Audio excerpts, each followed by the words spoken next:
법과 친해지는 제일 좋은 방법 생생법률쇼. 안녕하세요. 진행을 맡은 최승호입니다.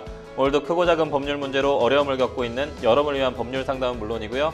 세상을 들썩이게 하는 이슈들을 법적으로 풀어보는 시사법률 토크까지 준비되어 있습니다. 법률과 관련해 궁금한 내용 있으신 분들은 상담 전화 02557-8265번으로 연락 주시거나 법률방송 홈페이지 접속 후 법률 상담 게시판에 문의 남겨주십시오. 그리고 아래 하단에 보이는 이메일로도 상담 문의 받고 있습니다. 각 분야 전문 변호사가 무료로 성심성의껏 상담해드리니까요. 많은 참여 바라겠습니다. 지금 이 방송은 유튜브를 통해서도 실시간으로 함께 방송되고 있으니까요. 많은 시청 부탁드리고요. 유튜브를 통한 소통의 창구도 활짝 열어두겠습니다. 그럼 오늘 도움 주실 변호사님 소개해드리도록 하겠습니다. 법무법인 코리아의 이보미 변호사님 함께합니다. 어서 오십시오. 안녕하세요. 법무법인 코리아의 이보미 변호사입니다. 네, 변호사님 오늘도 억울하고 답답한 분들에게 명쾌상쾌 통쾌한 상담, 유익한 상담 해주시길 기대해 보도록 하겠습니다. 그럼 오늘 접수된 상담 미리 살펴볼까요? 만취해 남의 차를 파손했다는 증거를 보고 싶어요.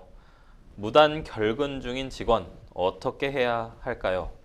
갑자기 돌아가신 부모님의 재산 어떻게 확인하나요? 바람난 남편과 상간녀 망신 주고 싶어요. 까지 다양한 분야의 상담이 접수되었습니다. 잠시 후 변호사님과 함께 속 시원한 해결책 찾아보도록 하겠습니다. 시청자 여러분도 어떤 해결책이 제시가 될지 계속해서 함께 지켜봐 주시기 바라겠습니다. 생생법률쇼 첫 순서는 시청자 여러분이 법과 친해지길 바라면서 법적인 상식을 유익하게 설명해 주는 시간, 화제의 판결을 소개하고 해석해보는 판결록 시간입니다.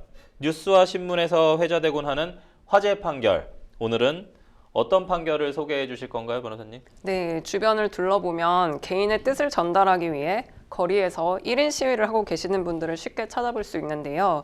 그래서 오늘은 1인 시위와 관련된 판례를 하나 준비했습니다. 아, 그렇군요. 판례를 좀 살펴보기에 앞서서 1인 시위도 좀 사전에 신고가 필요한 것인지 좀 궁금하실 분들도 좀 계실 것 같아서 이 부분 좀 먼저 좀 짚어봐 주시죠. 네, 우리나라는 집회 및 시위에 관한 법률로 집회와 시위를 규정하고 있습니다. 여기서 말하는 시위란 여러 사람이 공동의 목적을 가지고 도로, 광장, 공원 등 일반인이 자유로이 통행할 수 있는 장소를 행진하거나 위력 또는 기세를 보여 불특정한 여러 사람의 의견에 영향을 주거나 제압을 가하는 행위를 말합니다. 여기서 말하는 여러 사람은 2인 이상의 다수인이 참가할 것을 뜻하는 것이어서 특정한 목적을 가지고 행동하는 1인 시위는 집시법 적용을 받지 않고 사전에 집회 신고를 하지 않아도 된다는 특성 때문에 빠른 속도로 확산되고 있으며 또 다른 시위 문화로 정착되고 있는 추세입니다. 네, 근데 변호사님 이 1인 시위는 표현의 자유냐 혹은 명예훼손이냐를 두고 항상 좀 논란이 있는 것 같거든요. 이런 어떤 논란 많은 주제 중에 하나인데 법에서는 이에 대해서 좀 어떻게 보고 있는지도 좀 궁금합니다. 네, 형법 제20조에 정해진 사회상규에 위배되지 아니하는 행위라 함은 법질서 전체의 정신이나 그 배후에 놓여있는 사회윤리 내지 사회통념에 비추어 용인될 수 있는 행위를 말하므로 어떤 행위가 그 행위의 동기나 목적의 정당성, 행위의 수단이나 방법의 상당성, 보호법익과 침해법익과의 법익 균형성, 긴급성, 그 행위 외에 다른 수단이나 방법이 없다는 보충성 등의 요건을 갖춘 경우에는 정당행위에 해당한다라고 판시하고 있습니다. 그러니까 1인 시위가 정당행위에 해당된다라고 좀 볼 수 있는 건데요. 오늘 살펴볼 이 1인 시위에 관한 판결로 어떤 판결 내용입니까? 네, 2022년 1월 도색공사 중소기업 대표 A씨가 석유화학기업 앞에서 협력사 B업체를 규탄하는 시위를 벌였습니다. A씨는 B업체가 공사비와 노무비를 제때 지급하지 않았다며 영세업체에 피말려 죽이는 B업체 등의 문구가 적힌 피켓을 들고 시위를 했는데요. 그런데 재판부는 A씨가 허위 사실을 퍼뜨려 B업체의 명예를 훼손했다고 판단했습니다. B업체는 계약에 따라 지급을 해왔고 일부 공사비 지급 지연은 현장 소장이 퇴사하면서 발생한 문제였고 A씨가 이를 사실과 다르게 알린 것으로 본 건데요. 결국 A씨에게 벌금 50만 원에 집행유예 1년이 선고되었습니다. 그렇군요. A씨 혼자 벌인 시위인데도 명예훼손이 성립되는 겁니까? 이 50만 원의 집행유예 1년 선고면 유죄 같은데요. 네, 그러니까 회사 앞에서 시위를 벌였다는 점이 예, 예. 중요했던 것 같습니다. 명예훼손죄 성립에 필요한 요건이 공연성, 사실적시 또는 허위사실적시인데 1인 시위 장소가 회사 앞이라면 공연성 요건은 당연히 충족됩니다. 또한 명시된 내용이 허위가 아닌 사실이었어도 이는 사실적시 명예훼손에 해당되므로 형이 좀 더 가벼울 수는 있지만 고소가 진행될 경우 처벌될 수 있습니다. 그렇군요.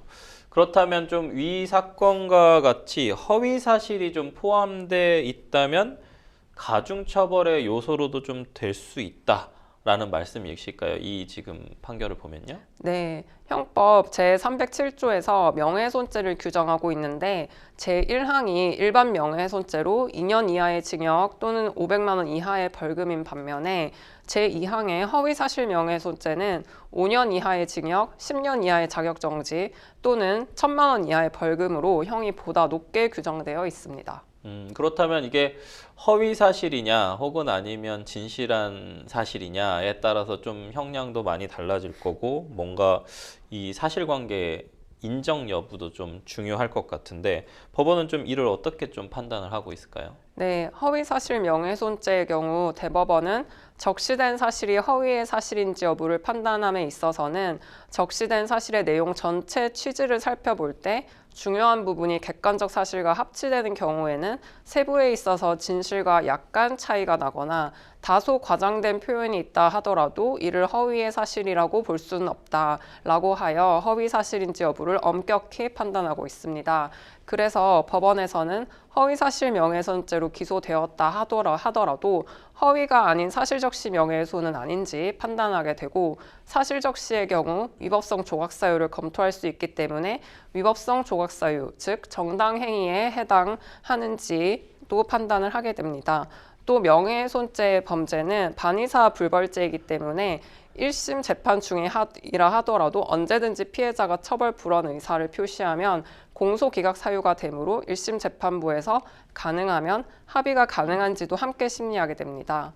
이와 더불어 허위의 사실이라고 하더라도 범행의 동기나 보충성, 즉 민형사상의 법적 조치가 어려웠던 사정이 있었는지 1인 시위 외에 다른 절차들을 진행해 봤음에도 아무런 효과가 없어서 이를 공개할 수밖에 없었던 사정이 있었는지 등을 반영하여 형을 줄여주기도 합니다. 그렇군요. 만약 이 1인 시위를 벌인 사람이 뭐 아까 얘기했던 정당 행위처럼요. 공익적인 목적으로 좀 알린 것이라면 좀 이렇게 주장한다면 상황이 좀 달라질 수 있습니까? 네, 형법 제310조 위법성 예. 조각사유는 형법 제307조 제1항 명예훼손의 행위가 진실한 사실로서 오로지 공공의 이익에 관한 때에는 처벌하지 아니한다라고 규정하고 있는 바 형법 제307조 제2항이 정하는 허위사실 적시에 의한 명예훼손죄가 성립하기 위해서는 적시한 사실이 허위이고 범인이 그와 같은 사실이 허위라고 인식하였어야 하는 것이며 형법 제307조 제2항에 해당하는 행위에 대하여는 위법성 조각사유의 전제사실의 착오라고 해서 허위로 판정은 되었지만 1인 시위 행위 당시 해당 사실이 진실임을 믿었고 그 믿음에 정당한 이유가 있음이 증명된다면 예외적으로 위법성이 조각될 수도 있습니다. 그러니까 사실적시 명예훼손죄는 아예 형법전 조문에 들어가 있어서 위법성 조각 사유가 있는 거고요. 공익적인 목적이면. 허위사실 명예훼손죄 같은 경우에는 조항에는 없으나 아까 말씀하셨던 정당행위가 된다면 위법성이 조각될 수 있다. 이렇게 좀 정리해 볼 수 있을 것 같습니다. 이처럼 좀 피켓이나 현수막을 좀 이용해서 시위를 할 때 주의할 점들도 좀 짚어보면 좋을 것 같은데요. 표기하는 것만으로도 불법으로 간주되는 문구가 있을까요? 아마 시위하시는 분들한테 조금 도움이 될 것 같은데요. 다른 죄명과의 연관성을 살펴봐야 합니다. 예를 들어 특정 정치인의 공천을 반대하는 피켓을 들고 1인 시위를 했다면 공직선거법상 게시물 위반죄가 성립할 수 있다는 대법원 판례가 있습니다. 따라서 선거 또는 정치 관련 내용에 있어서는 특히 주의를 요합니다. 너무 많은 사실 공직선거법이 좀 누더기 법률이라고 그래서 다양한 조항들이 있는데 시위로 인해서 당선 무효형이 되는 경우들도 상당히 많거든요. 그런 부분들 좀 많이 조심하셔야 될 것 같은데 주의해야 하는 행동도 좀 궁금합니다. 주의해야 하는 행동 있을까요? 네, 신고 의무 없는 1인 시위자라고 할지라도 정당한 업무를 방해할 업무를 방해할 시 업무방해죄, 확성기 등으로 과도한 소음 유발 시 경범죄 처벌법에 인근소란 등 별도 제명으로 처벌받을 수 있습니다. 본인의 정당한 의사를 알리기 위해 거리로 나선 1인 시위는 헌법상 보장된 권리지만 무조건적인 보장이 아니라 법을 지켰을 때 부여되는 권리입니다. 또 형식적으로 1인 시위의 모양새를 갖추었더라도 실질적으로 공동의 목적을 위해 다수의 위력이나 기세를 보이는 경우 집회 신고가 필요하며 신고 없이 진행할 경우 미신고 집회로 처벌될 수도 있습니다. 네, 신고 좀 해야 되는 부분이고 이보미 변호사님 말씀해 주신 것처럼 1인 시위를 하는데도 조심해야 되는 부분들이 분명히 있다. 헌법상 권리라도 뭔가 지켜야 되는 부분이 있다. 지금까지 판결록 함께 했습니다. 여러분은 지금 생생법률쇼와 함께하고 계십니다.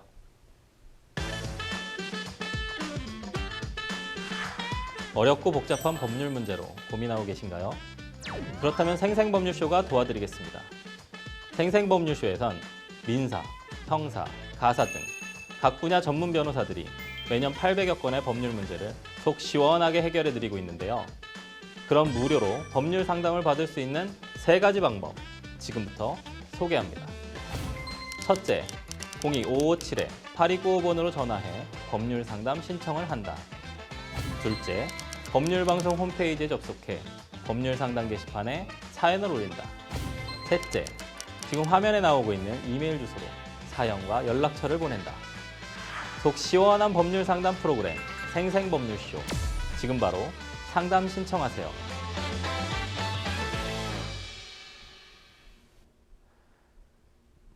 네, 지금부터는 생생법률쇼가 자랑하는 성심성의 무료 법률 상담 시작해 보도록 하겠습니다. 전화 상담 연결돼 있는데 받아보겠습니다. 안녕하세요. 안녕하세요. 네, 안녕하세요. 어떤 점이 궁금해서 연락 주셨을까요? 네, 저 69세 된 사람입니다. 예. 네, 제가 그 차 못 나가게 막아서 술 좀 먹고 차량을 손을 댔다고 해서 경찰서 조사받았습니다. 아, 그러니까 차량을 손괴했다라는 부분으로 술을 좀 드시고 차량을 좀 손괴했다라는 내용으로 좀 조사를 받으신 게 맞으실까요? 네, 맞습니다. 그런데 차가 못 나가게 꽉 막았었거든요. 차가 못 나오게 콱 막혔다는 말씀이신가요? 네, 못 나가게 상대방이 꽉 앞에다 꽉 주차시켰거든요. 아, 그렇군요. 네. 저희 지금 옆에서 이보미 변호사님 우선 듣고 계셨거든요. 더 자세한 내용 좀 얘기 좀 듣고 상담 받아보도록 하겠습니다. 예, 알겠습니다. 네, 인사 나누시죠, 변호사님. 네, 안녕하세요. 안녕하세요, 변호사님. 네. 제가 1월 12일 날 6시에서 6시 30분 그 정도인데요.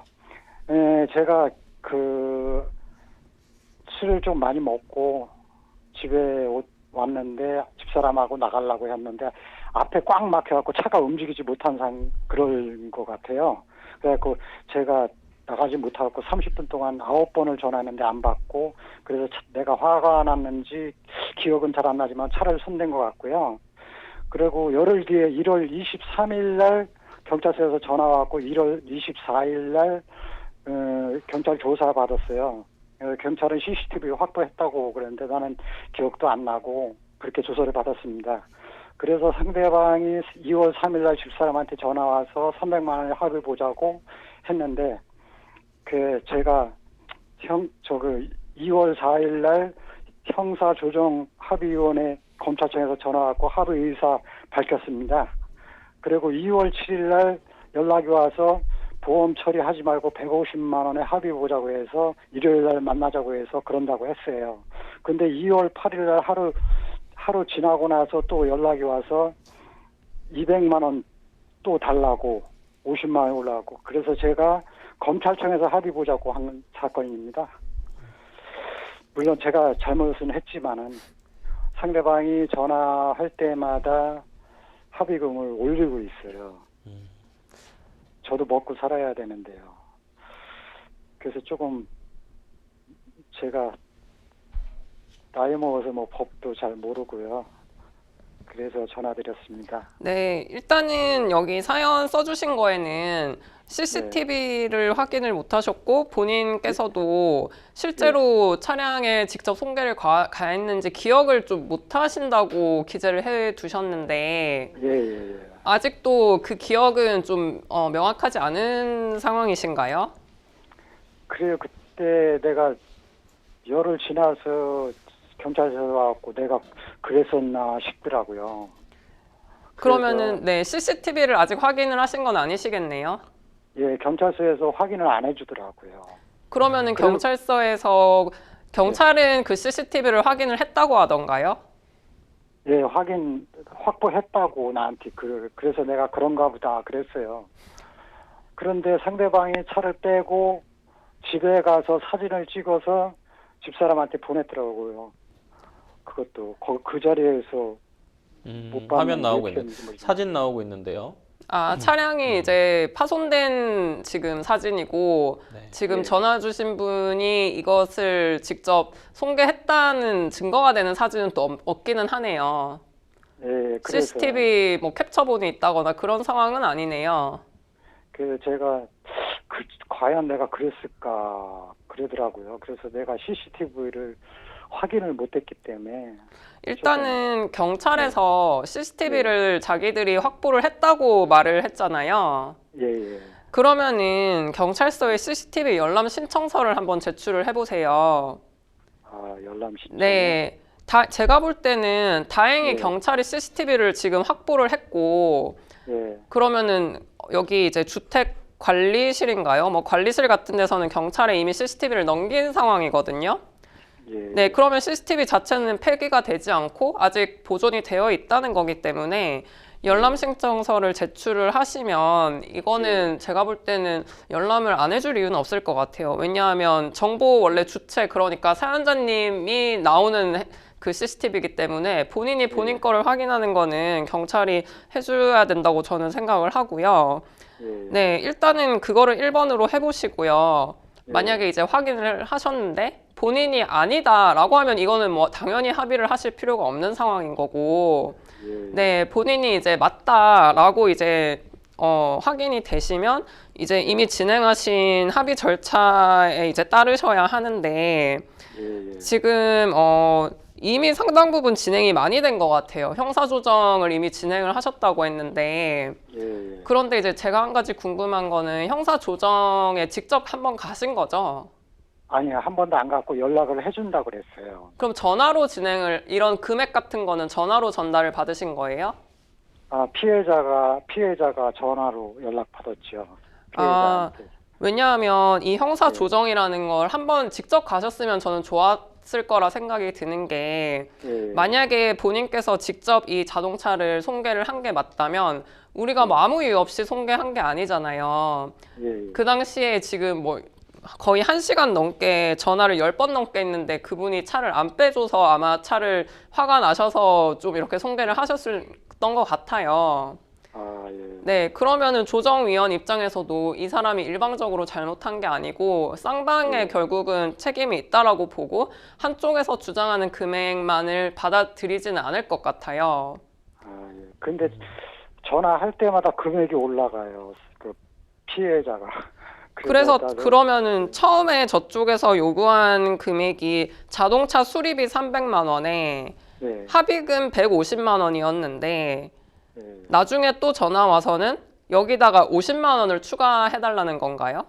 네, 그러니까 나중에 2월 7일 날 전화 연락이 돼갖고 그냥 보험 처리 안 하고 150만 원 주면 본인이 차도 고치고 렌트도 하고 그런다고 그랬거든요. 수리비 300은 아니고요. 일단 150에 다 해주겠다 했는데 다음날 전화 와서 200만 원 달라고 또. 총 200만 원 달라고 한 건가요? 근데 일단은요, 제가 뭐 다행이라고 생각하는 거는 지금 형사 조정을 통해서 두 분께서 말을 왔다 갔다 할 수 있는 상황이잖아요. 그러면은 조정위원을 활용을 하셔야 될 것 같아요. 그래요? 네, 조정위원한테 지금 피해자 쪽에서 처음에 150만 원을 얘기했는데 다음날 전화 와서 다짜고짜 200만 원을 달라고 한다. 네, 근데 지금 아까 말씀드렸다시피 저도 막무가내로 한 게 아니고 그 사람도 잘못이 있는데 이거를 갑자기 200만 원을 올리면 나도 요즘 사정이 어려운데 도저히 이거는 좀 힘들다. 이렇게 말씀을 하시면 제 생각에 조정위원분들께서 충분히 납득을 하실 것 같고요. 그러면 저희가 직접 피해자랑 통화를 하는 게 아니고 조정위원님께서 중간에서 이제 전화를 피해자분한테 해주실 거예요. 네, 그러면은 훨씬 150으로 조정이 될 가능성이 크다고 보거든요. 그런데 변호사님 혹시 합의가 안 될 때는 이게 법원으로 넘어갑니까? 네, 합의가 안 되면은 이거는 이제 형사 고소가 정식으로 접수가 됐고 이제 진행이 된 사건이기 때문에 검찰에서는 뭐 약식 기소를 해서 벌금형으로 아마 처리를 할 것 같은데요. 그런데 이제 이게 또 문제가 뭐냐면 형사에서 합의를 그래도 되도록이면 하시는 게 좋은 게 합의를 안 하면 그 피해자가 민사소송으로 또 손해배상 청구를 할 것 같아요. 그러면은 또 비용이 들고 시간도 들고 네, 그래서 제가 볼 때는 이제 150만 원으로 합의를 하시는 거가 가장 좋겠지만 뭐 저쪽에서 도저히 뭐 200만 원 아니면 합의가 안 된다라고 말씀을 하신다면 저희 입장에서 그냥 50만 원을 그 민사소송 비용을 여기서 처리하는 셈 치고 그냥 주시는 것도 사실은 그렇게 나쁜 안은 아니라고 저는 생각을 해요. 제가 민사로 이렇게 할 수도 있어요? 아, 저희가 민사소송을 제기할 수 있냐고요? 저쪽 분한테? 저희가 사실은 근데 자동차를 그 피해자 상대방이 1시간 동안 빼주지 않아서 있게 된 손해라는 게 있어야 되거든요. 네, 근데 이제 저희가 그것으로 인해서 사실은 어떤 경제적인 피해를 입었다고 제가 지금 상황에서는 잘 모르겠는데 혹시 그런 게 있으신가요? 그러니까요. 제가 상대방이 제가 이제 금액을 150만 원 하면 그 내가 합의 그렇게 준다고 합의를 보자고 그랬는데 상대방이 못 보겠다 그러면 저도 억울하잖아요. 거기다 차세 나갖고 못 빼고 그랬는데. 아, 네. 그래서 그런 억울한 점을 조정위원분한테 좀 적극적으로 말씀을 하셔서 네, 150 정도 선에서 해결을 하는 걸로 해결을 하시는 게 좋을 것 같고 당장 이 전화를 마치시면 조정위원 거기 검찰 조정센터 전화번호 있으시잖아요. 거기 전화를 하셔서 이런 거를 전달을 하세요. 그래 제가 합의 보면은 합의서만 제출하면 된다고 그랬거든요. 의원의 전화 쪽에 내가 전화를 해봤는데 만약에 합의가 되면은 그 조정센터에서 그 피해자분한테 처벌 불원서라는 것을 받아주시거든요. 네. 그러면은 그 처벌 불원서에는 이제 몇 월 며칠 날 뭐 150만 원이든 200만 원이든을 지급받았습니다가 들어가고 그 다음에 이제 일체에 이제 관련해서 이 형사 관련해서 이의 제기 않고 민형사상 소송도 제기하지 않습니다라는 문구가 반드시 들어가거든요. 예, 그래서 이제 그게 이제 딱 제출이 되면 이제 형사에서도 뭐 기소유예 나올 가능성 굉장히 크고요. 네, 관련해서 민사 소송도 더 이상 이제 진행이 안 되는 것으로 이제 해결이 될 것 같습니다. 네. 예, 알겠습니다. 저도 지금 요즘 이런 집안이 엉망이에요.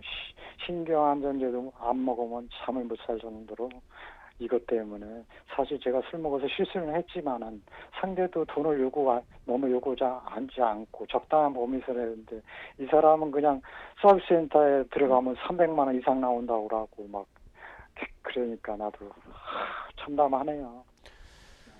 네, 상담자님 혹시 궁금하신 점 좀 해결되셨을까요? 예, 궁금증은 좀 풀렸습니다. 네, 저희가 이 내용과 관련해서 전화 상담을 여기까지 하고 전화 끊고 나서 제가 이보미 변호사님이랑 좀 몇 마디 얘기를 좀 나눌게요. 아마 도움이 많이 되실 거니까 계속 시청해 주시면 감사하겠고요. 혹시 이해 안 가신 내용들 있으시면 저희 방송 유튜브를 재방송으로 돌려보실 수 있거든요. 그럼 이제 다시 보시면 좀 내용 더 이해되니까 여러 번 돌려보시면 더 좋을 것 같습니다. 예, 알겠습니다. 네, 전화 주셔서 감사합니다. 네, 감사합니다. 네. 네. 네, 변호사님, 뭐 명쾌하게 좀 해결을 해 주신 것 같은데 저는 좀 들으면서 조금 약간 의문점 있는 부분들이 좀 몇 개 있어서 좀 말씀을 좀 드릴게요. 우선은 합의금은 뭐 150만 원이었다가 200만 원으로 상대편이 요구를 해서 그 정도까지 내가 합의 좀 보기 어렵다. 그리고 그 사전에 보험사 합의로 아마도 처리할 수 있는 문제인 것 같습니다. 근데 상대편은 보험 처리하지 말고 그냥 현금으로 달라. 왜냐면 이제 보험사랑 하면 합의금이 더 낮아질 수도 네. 있다고 생각을 해서 아마 보험사를 상대편이 회피를 한 것이 아닌가라는 좀 생각도 드는데, 아까 사진 한 번만 다시 보여주시면 이 차량 피해 사진을 보면 이 피해 사진 지금 오른쪽 게 뒷바퀴 쪽인 것 같고요. 그 다음에 왼쪽 사진이 그러니까 조수석. 앞문 쪽이죠. 예, 네. 조수석 쪽 문. 그 다음에 사이드 미러. 이렇게 해서 세 개를 지금 좀 다친 것 같은데, 이게 지금 그 현장 사진은 아니라는 거예요. 맞습니다. 네, 예. 그러니까 이동하고 나서 사실은 지금 찍은 사진이라는 거거든요. 그리고 사실 지금 사이드 미러가 파손이 됐다고 하는데 어느 부분이 좀 파손이 됐는지 좀 잘 보이지는 않는 것 같고, 만약에 지금 조수석 차량 문하고 뒷문하고 덴트로 그냥 해결될 수 있는, 요즘은 이제 네. 차 문을 아예 옛날에는 하도 이제 보험 청구하면 교환해 주는 사례들이 좀 있었는데 요즘은 이제 좀 법이 좀 개정이 네. 됐지 않습니까? 그래서 뭔가 문짝을 아예 통으로 교환하는 게 아니라 수리해서 쓰게끔 이렇게 법이 좀 개정이 됐는데, 그러면 사실 이 수리비 견적이 150만 원도 안 나올 수도 있을 것 같다. 라는 생각도 좀 들거든요. 네, 지금 맞습니다. 상단장님이 좀 주장하시는 것처럼 이거보다 또 더 감액될 가능성도 있을까요? 말씀 주신 것처럼 예. 수리비 자체를 여러 군데 좀 견적을 예, 요 예. 사진을 들고 가셔서 예, 네, 예. 한번 알아보시고 그것도 이제 150만 원 이하로 나오는 거를 예. 근거를 좀 찾으시면 네. 조정센터에 일단 제출을 하시면 상당히 유리한 증거가 될 것 같습니다. 아까 얘기하신 것 중에 상단자님 얘기하신 것 중에 좀 두 가지 상황이 조금 혼재되어 있는데, 합의를 해서 조정센터로 가져오면 합의서 가져오면 처리해주겠다, 요 내용을 들으신 것 같아요. 근데 변호사님이 생각하셨을 땐 조정센터에서 합의를 보는 게 나을까요? 아니면 당사자 간의 합의를, 저는 이제 좀 걱정되는 게 합의 문구 같은 네. 게 조금 뭐 법 전문가가 아니다 보니까 약간 조금 안 좋은 쪽으로, 예를 들어서 네. 민형사 두 가지를 다 합의를 보는 것과 형사 따로 민사 따로 보는 게 또 다르기 때문에 그런 부분에 대해서는 어떻게 하는 게 좀 좋을까, 좀 조언을 좀 주시는 게 더 좋을 것 같아서. 네. 저는 일단은 지금 형사조정센터로 네. 기왕에 회부가 되었기 때문에 예, 예. 조정위원님들을 활용을 하시는 게 훨씬 저희한테 유리할 거라고 생각을 하고요. 네. 아무래도 피해자분이랑 직접 이야기를 하게 되면 좀 감정이 격해질 수 있다 보니까 예, 서로 이제 합의점을 못 찾을 가능성이 있거든요. 그래서 조정위원분들을 통해서 각자의 입장을 전달을 하시고, 그리고 아까 말씀하신 그 이제 견적에 관해서도 나는 사실 이런 의문이 있다라는 점을 충분히 말씀을 주시면 조정위원님들께서 또 부드럽게 또 피해자분들에게 전달을 해주실 것 같습니다.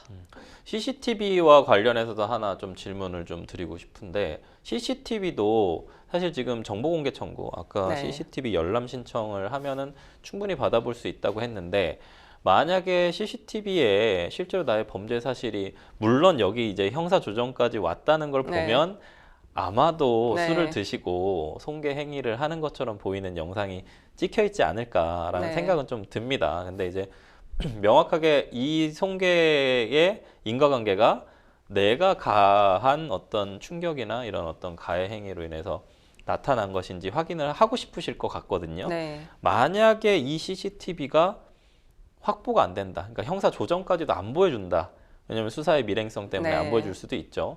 그런 상황에서 만약에 보고 싶고 난 진실을 알고 싶고 다투려면 결국은 법정을 가야만 볼 수 있는 건가요? 결국은 이제 열람 신청을 했는데 예. 거부 처분이 나온다라고 한다면 행정 소송을 통해서 네. 이제 거부 처분 취소 소송을 하고 네. 그러면 이제 근데 시간이 굉장히 오래 걸리겠죠. 네네. 네. 근데 이제 보실 수 있는 방법은 법적으로는 그렇게 보장은 되어 있습니다. 네. 형사 소송으로 넘어가면, 예를 네. 들어서 약식 명령이 나오면 정식 재판 청구를 해서든 공판 단계로 넘어가면 공판 단계에선 증거를 다 볼 수 있게 되지 않습니까? 맞습니다. 네. 그러니까 그때는 CCTV를 또 볼 수 네. 있는 거죠. 네. 그러니까 만약에 사실관계나 진실한 사실관계 다투고 싶다면 공판 단계로 넘어가는 것도 또 하나의 방법이 맞습니다. 될 수도 있겠네요. 네.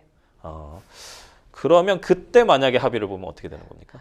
그때 만약에 CCTV를 열람을 했는데 본인이 한 게 아니다 예. 라고 하면 대반전이 이제 그쵸, 펼쳐지는 무죄가 것이고요. 될 것이고. 네, 본인이 맞다 그러시면 사실 합의를 하심에 있어서 좀 불리한 위치에 네, 되실 것 같습니다. 그래도 1심의 합의를 네. 보면 지금 합의 보는 효과는 동일한 효과인 거죠? 네, 그렇지만 이제 아무래도 검찰에서 만약에 기소유예를 받을 수 있었지만 네네. 그걸 못 받고 이제 벌금은 받으실 가능성이 있을 그럴 것 수도 같습니다. 있다. 네. 뭐 공판에서 선고유예 가능성도 네. 있지만 벌금형이 네. 나올 수도 있다. 네. 그 부분까지 좀 참고하시면 상담자님한테 아마 종합적으로 좀 도움이 되시지 않을까라는 생각이 좀 듭니다.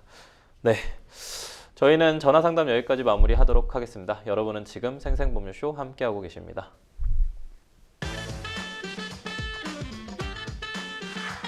어렵고 복잡한 법률 문제로 고민하고 계신가요? 그렇다면 생생법률쇼가 도와드리겠습니다.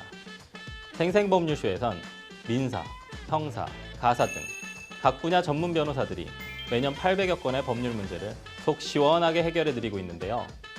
그럼 무료로 법률 상담을 받을 수 있는 3가지 방법 지금부터 소개합니다. 첫째, 02-557-8295번으로 전화해 법률 상담 신청을 한다. 둘째, 법률방송 홈페이지에 접속해 법률 상담 게시판에 사연을 올린다. 셋째, 지금 화면에 나오고 있는 이메일 주소로 사연과 연락처를 보낸다. 속 시원한 법률 상담 프로그램 생생법률쇼. 지금 바로 상담 신청하세요.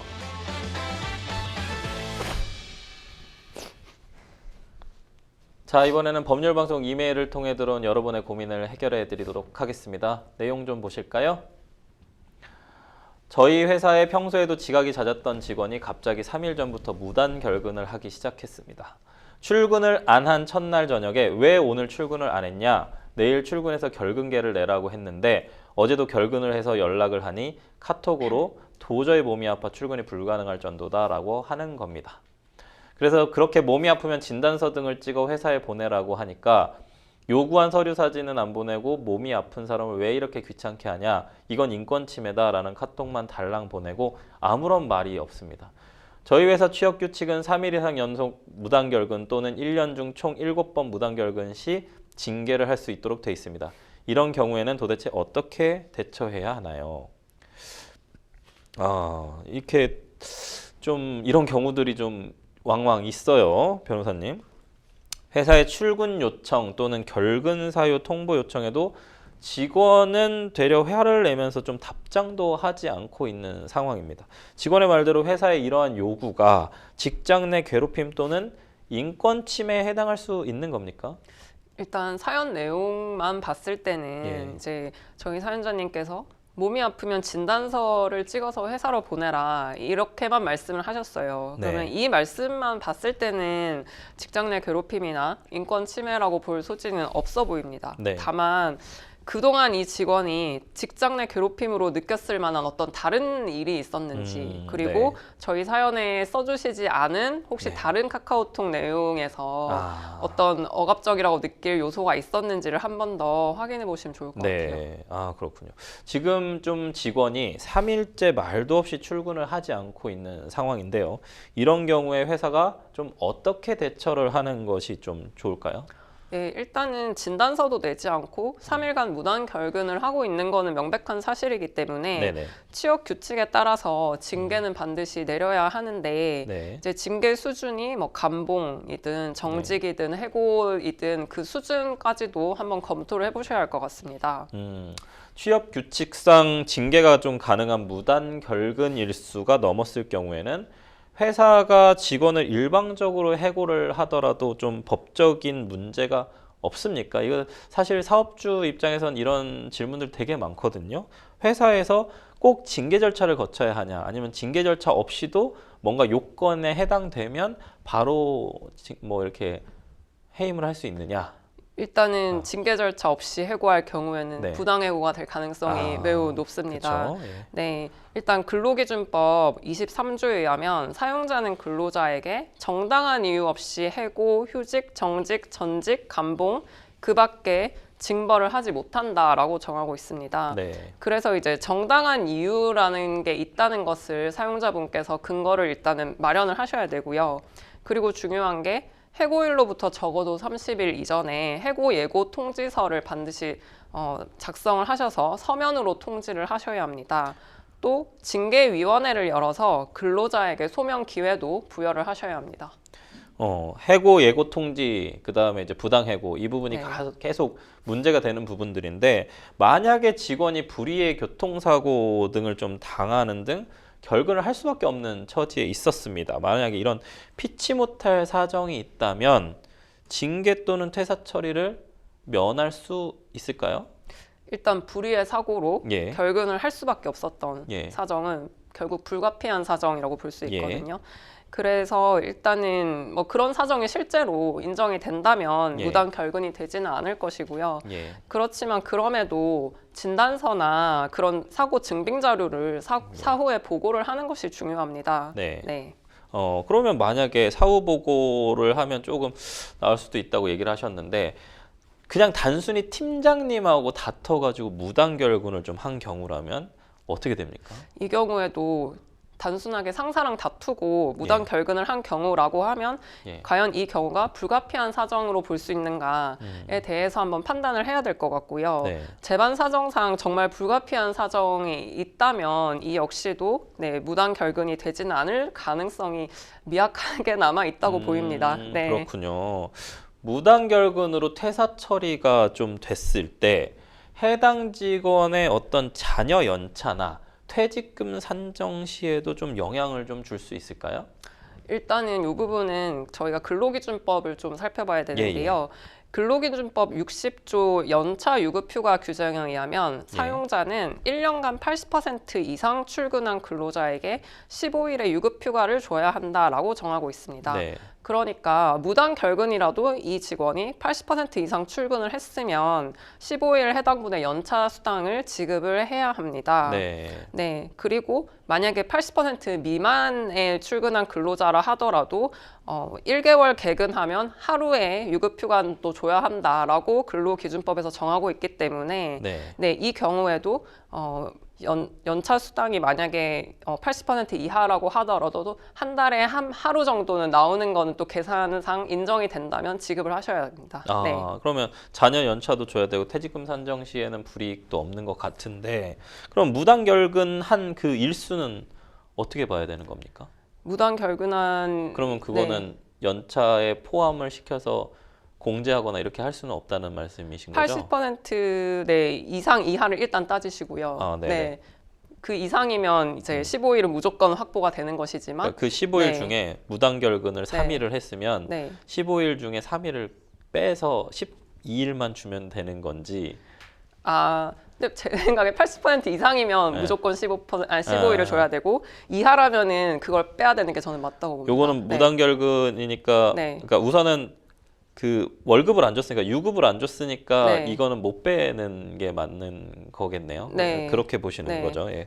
무단 결근으로 인해서 해당 직원이 퇴사 처리가 되면 이후에 어떤 법적 분쟁을 좀 예방하기 위해서 상담자께서 좀 따로 챙겨야 할 부분이 있을까요?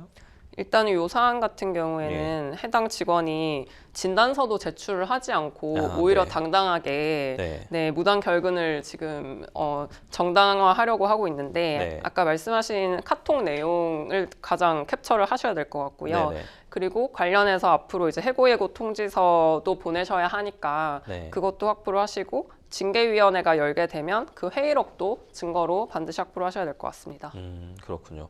뭔가 좀 무단 결근을 하는 직원과 뭔가 사업자 간의 분쟁 상황들 이런 너무 자주 발생하거든요. 대신 근로기준법을 준수하시면서 뭔가 해결을 할 수 있도록 하셨으면 좋겠습니다. 저희는 첫 번째 이메일 상담 여기서 마무리하고요. 두 번째 이메일 상담 내용 넘어가 보도록 하겠습니다. 두 번째 이메일 상담 내용 보실까요? 저는 어렸을 때부터 한 번도 아버지께 용돈을 받은 적이 없습니다. 아버지가 사업을 하고 있어서 어려운 살림도 아니었는데 아껴야 한다고 매일같이 잔소리를 들어야만 했는데요. 준비물을 사야 할 때조차도 겨우 허락을 맡아야 했습니다. 지금 돌이켜 생각해보면 어머니가 일찍 돌아가셔서 아버지가 돈에 대한 집착을 보였는지도 모르겠습니다.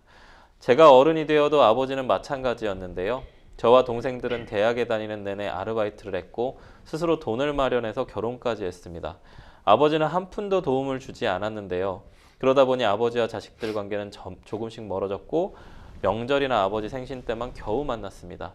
그래도 아버지의 칠순을 앞두고 한 번 정도 여행은 가야 할 것 같아서 제주도 여행 계획을 세웠는데요. 고향집에 방문해 제주도 여행 계획을 말하는데 아버지는 몸이 아프다면서 병원에 함께 가달라고 했고 아버지를 모시고 병원에 가서 검사했더니 간암 말기라는 진단을 받았습니다. 곧바로 저희 집으로 모셨지만 얼마 지나지 않아 아버지는 돌아가셨는데요.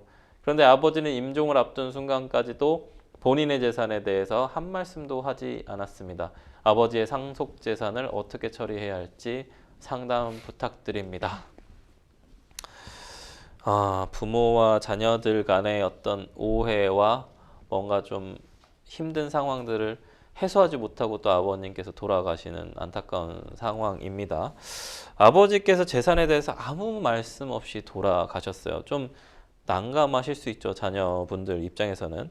자녀로서는 어떻게 이걸 정리를 해야 할지 좀 방법 좀 알려주시죠, 변호사님. 일단 유언 없이 사망을 하셨기 때문에 법정 상속 순위에 따라 상속이 됩니다. 네. 본 저희 사안 같은 경우에는 어머니도 이미 돌아가셨고, 그렇죠. 네, 지금 형제분들만 계신 것 같은데 그러면은 이제 사연자분과 형제분들이 모두 균등 상속을 받으실 것 같습니다. 네. 그리고 그 다음으로는 상속 재산을 확인을 하셔야 되는데요. 네.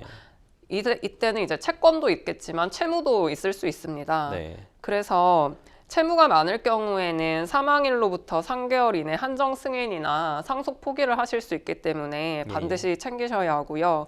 일반적으로 형제 중에 한 명이 한정 승인을 하고 나머지는 상속 포기를 하는 방법을 많이 사용하고 계십니다. 그렇군요. 상담자 같이 이런 상속재산 모르는 경우에 좀 편리한 방법은 없습니까?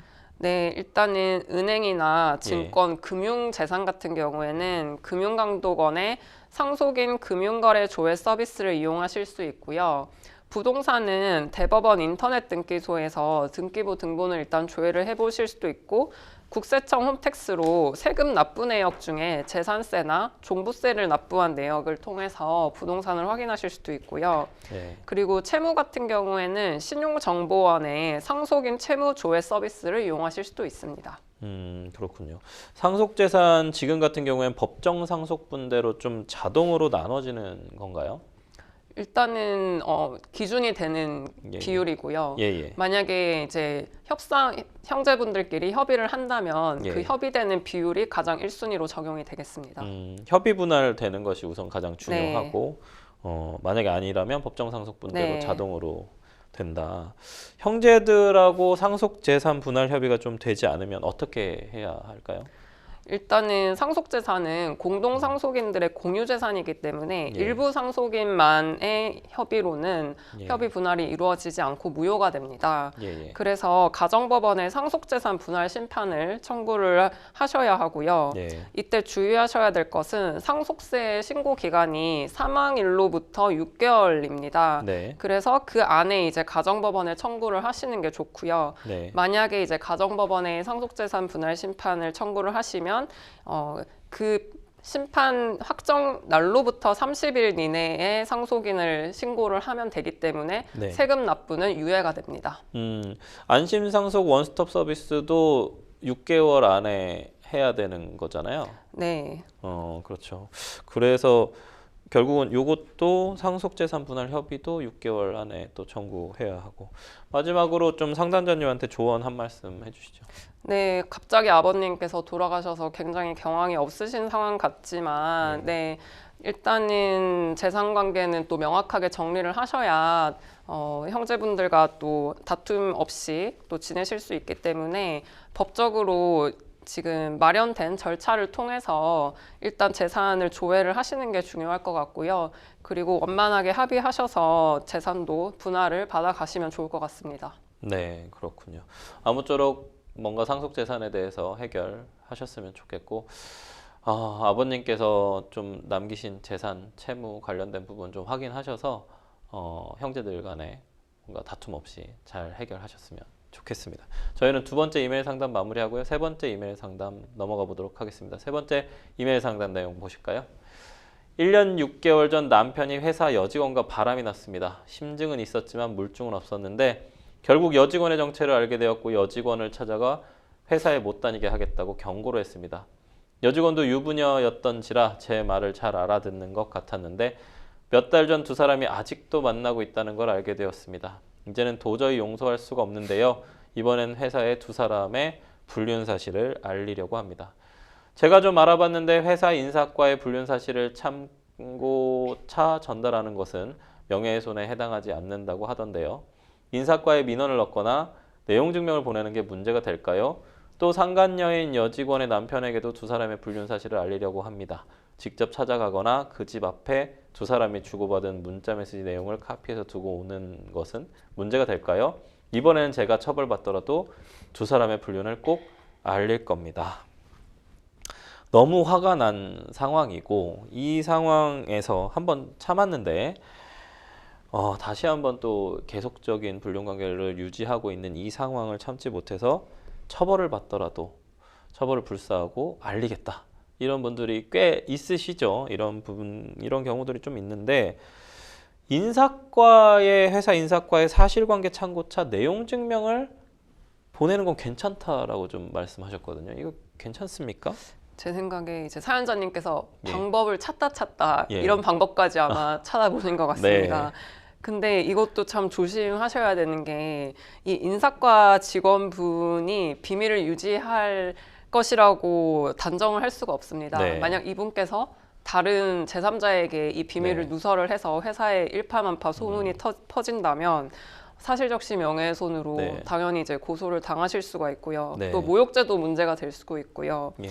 그리고 만약에 내용 증명에 혹시라도 이런 행위를 한 지금 이 불륜 직원을 징계하지 않으면 어떤 회사에 어떤 압박을 가하겠다라는 예. 문구라도 들어가게 된다면 예. 회사 입장에서는 협박죄나 업무방해죄로도 문제 삼을 여지가 있습니다. 네. 그렇군요. 그러니까 저희 아까 처음에 말씀해 주신 것처럼 대법원 판례도 있는데 만약에 전파 가능성이라고 하잖아요. 네. 전파될 가능성이 없는 사람에게 전달했을 때는 뭐 명예훼손이 안 된다라는 부분도 있지만 사실 아주 친한 친구나 네. 가족 이런 한정된 협소적인 부분들만 인정되기 때문에 지금 이 케이스에서는 인사과 직원이 전파 가능성 없는 직원이다라고 좀 보기는 어렵다. 맞습니다. 그러니까는 퍼질 가능성이 있으니까 네. 명예훼손에 해당될 확률이 매우 높다라는 말씀이신데 SNS나 좀 회사 게시판에 누구나 볼 수 있도록 특정 메시지를 좀 적는다. 이건 좀 어떤 문제가 있을까요? SNS나 회사 게시판은 예. 더 공개된 곳이기 네. 때문에 더욱더 공연성 요건이 충족이 되어서 네. 사실적시 명예훼손에 해당할 여지가 큰 것 같습니다. 상간녀 남편을 직접 만나거나 그 문 앞에 지금 문자 주는 건 어떻습니까? 일단은 직접 찾아가거나 문자 내용 복사하신 것을 문 앞에 놔두는 행위는 또 예. 주거 침입에 또 소지가 있습니다. 네. 네, 집 앞 현관문이나 마당도 주거 침입의 대상이기 때문에 네. 설령 이 남편분께서 이 사실을 아는 것에 대해서는 괜찮다고 하실지라도 또 이런 집에 찾아왔다는 것에 대해서 불쾌감을 느끼실 수도 있거든요. 네. 이 부분도 조심하셔야 될 것 같습니다. 만약에 상간녀를 상간녀라고 소문을 내면 어떻게 됩니까? 소문을 낼 경우 이제 당연히 네. 이것 또한 사실적시 명예훼손에 해당하고요. 예. 그 사연 내용에 보니까 이미 이분을 찾아가서 회사 못 다니게 하겠다고 경고를 하셨다고 합니다. 네. 이 부분도 사실 협박죄가 혹시나 문제 될까봐 좀 염려가 되는 부분입니다. 아니 잘못은 남편이 네. 했는데 왜 화가 나는 나는 할 수 있는 게 아무것도 없는 겁니까, 변호사님? 그러게 말입니다. 뭐 참 안타까운 상황인데요. 주의할 점 짧게 말씀해 주실까요? 일단은 변호사를 통해서 네. 상간녀에게 이제 위자료 청구를 할 것이니 내용 준비를 하라는 내용 증명을 보내시는 게 좋을 것 같습니다. 네, 그렇군요. 네, 생생법률쇼 오늘도 마칠 시간이 다 됐는데요. 오늘 함께해 주신 이보무 변호사님 감사합니다. 네, 오늘도 많은 분들의 상담 전화가 걸려오고 있습니다. 상담 전화 02-557-8299번으로 전화 주시면 변호사들이 성심성의껏 상담해 드리도록 하겠습니다. 오늘 순서는 여기까지입니다. 시청해 주신 시청자 여러분 감사합니다.